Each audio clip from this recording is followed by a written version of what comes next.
Chapter 1. The Rules. I was 9 years old when I died for the first time. I was 9 years old when I learned how to relive my past. I was 9 years old when I experienced my first glimpse into the future.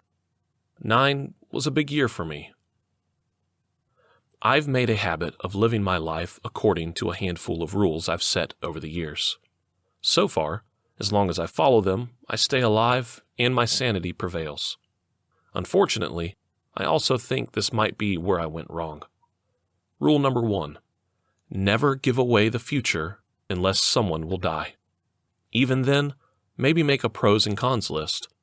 It might come across as heartless, but everything is for your safety. Also, if it appears like it can't possibly backfire, in my experience, it usually does. Rule number 2. Never acknowledge the ghosts. Don't talk to them. They are endlessly annoying. While some of them may need help, most just want company and attention. All I'm saying is, I warned you. Rule number 3. Never pry into someone's head. It's none of my business or yours what someone thinks of their husband's new dildo fascination, that you like to pick your boogers and wipe them under your boss's desk when he's not looking, your incredibly creepy internet stalking habits. These are some of the things I just don't want to know. Please don't beg me to read you. You need to understand. I have enough problems of my own, and I don't need yours too.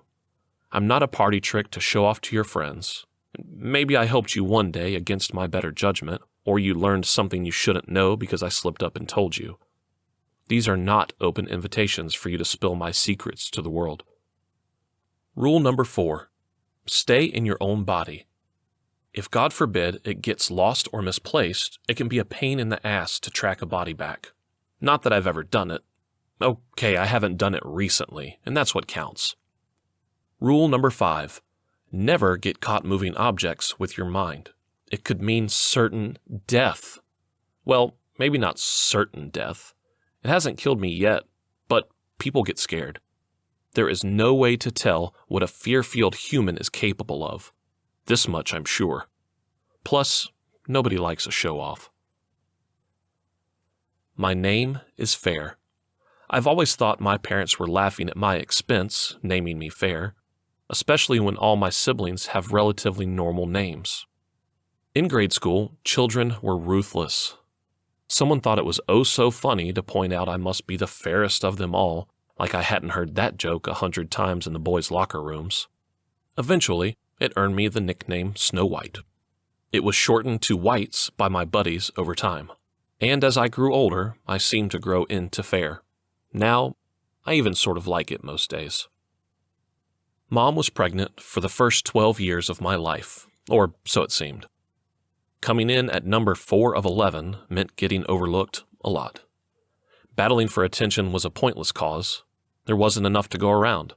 Besides, I found other ways to entertain myself, particularly after my 9th birthday. In the winter of 1970, my family lived in Hood River, Oregon. Lumbering down at the streets below from atop a large hill was our uninviting blue Victorian. December was intensely nasty, and the snow-covered hillsides were a siren's call to each of us. We didn't often have enough money for a proper sled, but a garbage bag or a cardboard box always worked in a pinch. One Friday, after breakfast, my older siblings and I decided to journey the 2 blocks from our house to the local tire and rubber company. The store manager and my father were drinking buddies, and I think he always had a soft spot for us kids. He wouldn't mind us sledding behind his shop, as long as we didn't leave our makeshift sleds behind. There was a steep 45-foot hill behind the building. A wall of ivy lined the path down to the bottom, where a small construction site clustered. The rumor was they were building a new theater. Despite the construction site, we dubbed the area the perfect place for sledding. All afternoon we slid down that hill. I would use the path my older brother laid in the snow to climb back up. I grabbed onto nearby ivy as a makeshift rope, only to slide back down as soon as I'd made it to the top. We were coming up with as many new and foolish ways to sled down the hill as we could. Backward, in a sibling chain, on our bellies, and we even tried to stand up and surf the hill like a giant snow-crested wave. When hours of fun passed, the sky lit with the vibrant pinks and purples of a cold northwest evening, and echoes of my father's voice yelling from the house drifted in the air. It was dinner time. This meant one thing to us Mickelson children: get home pronto. My dad was the kind of man every child feared. The Cherokee passed down through his grandmother showed prominently in his cheekbones, and on the off chance he graced you with it, his broad smile. He was gruff and frequently unshaven. His deep voice caused every adolescent to remember there were consequences for unruly children. No one crossed Dad. He had a number of painful belts that reminded us how to behave, should we forget. In his mind, children were seen but never meant to be heard. My oldest brother, Patrick Jr., was 14, 5 years my senior. He was always the one left in charge. While his big blue eyes got him out of trouble with teachers, he often took the brunt of punishments from Dad when things went wrong with my siblings. Being Mr. Responsible, Patrick repeated the call of Dad. "If you dawdle, Dad will be pissed. You gonna pick your switch tonight, fair? 'Cause Dad's going to color your ass bruised." "Yeah, I know," I said. As my 3 siblings started to head home, I turned back around to the hill. I wanted to go down one more time. An impulse got the best of me. "Whites, you better get your butt back to the house. I'm not going to save you," Patrick said. He gave me the bossy older brother look. You know the one. "Just one more time," I said. "Your life, dude. If Dad asks, I'm telling him you wouldn't listen," Patrick said. He turned and left without a second thought.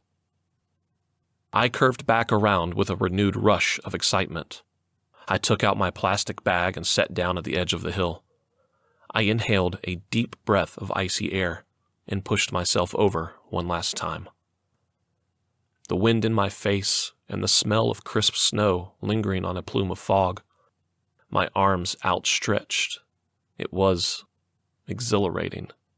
It was also short-lived.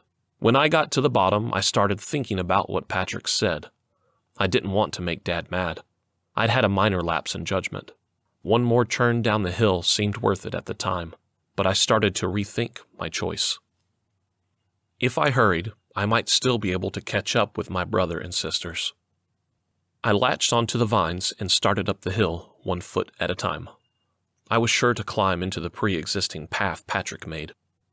I neared the top when I heard a loud snap. My head was down. I was too busy watching my feet and didn't look up. The ivy broke and I fell backward down the slope, feet overhead. I lost control of my body, unable to grab anything to brace myself or slow down. I reached out, but my fingers slipped through the snow. I kept tumbling down the hill until I lost consciousness. When I came to, I wasn't outside in the snow anymore, but I was somewhere else, vast, yet empty. Had I been moved? I stood in a large open area I'd never experienced before, because an experience was the only way to describe where I was. It was too quiet, no noise at all, no rustling of trees, no chirping of birds, not even the sound of my heartbeat. My surroundings were opaque, but still too bright. Although the natural temperature was a relief, somewhere in the logical part of my brain, I knew I should be scared. Except I felt more at home than I ever had in my real home, for a reason I couldn't put words to. I blinked and found a woman standing over me. Had she been there the whole time, or did she just arrive? As I moved to sit up and assess my surroundings, she stepped back, giving me the space to move. She watched me take in the view with a look of, dare I say, admiration. I wish I could describe her in accurate detail. I don't think, even if a scale reached 1 million, I could tell you exactly how I felt when I was near her. The number I was living in hasn't been discovered. At every angle, the woman's hair was a vivid new color. It held the complexity of a rainbow only 1,000 times over. It was as if I saw what color was for the first time. Would my heart leave my chest if I touched her? I didn't know who she was, but if there is a God, He's got nothing on her. We talked. At the time, I took it all in, gobbling up her every word. Now, though, I don't recall everything that transpired. It felt as though we talked for hours or days, although it could have been weeks. When I was with her, time had no meaning. Everything she said captivated me, and I had so many questions. I remember she answered each of my inquiries with exceptional care. There was no hunger. I never got tired or cold. I was only 9, but I'd never felt healthier or filled with more energy. Finally, after what could have been a century, she looked at me directly. Her eyes filled with the intensity of sky, stars, and the vastness of the cosmos above. "What's wrong?" I asked. "It's time," she said. "Time for what?" I asked. "Time to go home, Fair." Concern and nerves made adrenaline pulse in my veins. "I don't want to go. Why can't I stay here with you?" This time she looked at me, love and understanding reflected. "You will remember some of this visit, Fair," she said. "The important things will come back to you when you need the information. When everything has come to pass, then you can and will come back to me." Her smile was soft, and my heart felt at ease. "For now, you have to go home. Your family will become worried about you."